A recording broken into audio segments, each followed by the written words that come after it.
ठरलं तर मग या मालिकेत प्रियाच्या चौकशी दरम्यान प्रिया अर्जुनला म्हणते की हजारदा सांगितले की ज्यावेळी मला भांडण्याचा आवाज आला त्यावेळी मी बाहेर होते आणि नंतर आतमध्ये पाहिले तर मधुबाने डाव्या खिशातून पिस्तूल काढला आणि विलासवर गोळी झाडली.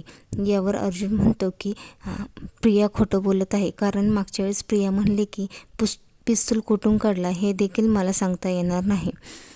आता प्रियाला वाचवण्यासाठी दामिनी प्रयत्न करत आहे. यासाठी ॲडव्होकेट दामिनीने सायली आणि अर्जुनला घरी जेवणासाठी बोलवले. त्यावेळी अर्जुन म्हणतो, तुम्ही आम्हाला प्रेमापोटी जेवायला बोलवलं नाही, त्यामुळे सर्व मुद्द्याला हात घालूया. दामिनी म्हणते, ज्यावेळेस तुम्ही प्रियाची चौकशी करत होता ती फाईल मला आता हवी आहे.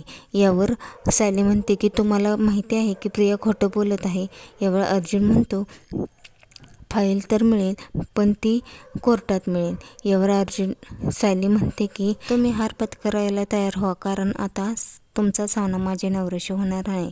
हे ऐकून दामिनीच्या चेहऱ्यावरचा रंग उडतो. लवकरच हा भाग प्रेक्षकांच्या भेटीला येणार आहे.